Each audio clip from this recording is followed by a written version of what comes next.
जय जगन्नाथ नमस्कार बंधुगण आपण मानक मोर यूट्यूब रो ओडिया चैनल ज्ञान नदी को स्वागत करुछि।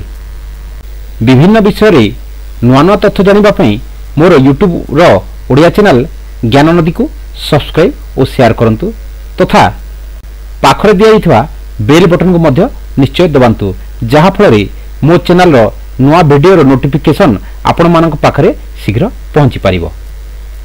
बंधुगण हिंदू धर्म शास्त्र अनुसार अक्षय तृतीया हेउछि एपरि एक दिन बा एपरि तिथि जेउ दिन करिथिबा दान तथा पुण्य केबे क्षय हुए नाही एवं या हेउछि एक शुभ दिन बा शुभ मुहूर्त जेउ दिन ठारू लोके नुआ काम बा किछि शुभ काम करिथांती। तेबे आसंतु जानिबा एही तिथि बा दिनर आउ कोन महत्व रही अछि। बैशाख मास शुक्ल पक्ष तृतीया को अक्षय तृतीया कहा जाए। एहाकू अक्षय एइथि पई कहा जाए कारण एही दिन जहा दान बा पुण्य करा जाय थाए ताहा केबे क्षय हुए नहीं।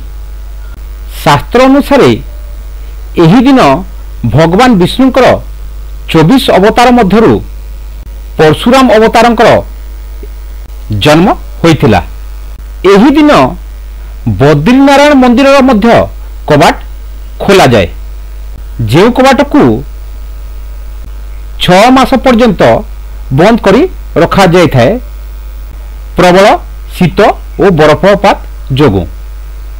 एही दिन वृंदावन रे अवस्थित बांके बिहारी मंदिर भगवान श्रीकृष्णंकर पाद दर्शन करिवार सौभाग्य लोक मानक मिलता है कारण एही गोटे दिन ही भगवानंकर पाद को साधारण बा भक्त मानक पई अनावृत करा जाय थाए।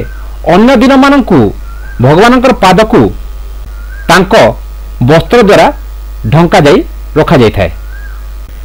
कुहा जाए अक्षय तृतीया दिन जैन धर्मर प्रथम तीर्थंकर ऋषभदेव आखुरस पान करी तांकर वर्षाधिक कालर तप को समाप्त करथिले। एही अक्षय तृतीया दिन भगवान जगन्नाथंकर चंदन यात्रा आरंभ हुए एवं पुरी श्री जगन्नाथंकर रथ अनुकूल मध्य होइथाए। एही दिन ओडिशार चाषी बा कृषक तार क्षेत्र प्रथम थर पई धान बुणे।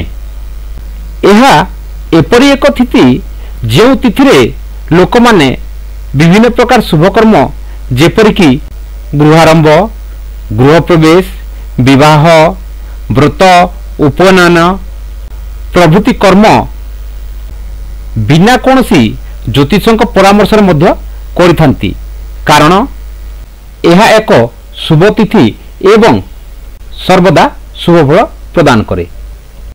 बंधुगण यह हेउछि अक्षय तृतीयार महात्म्य। धन्यवाद।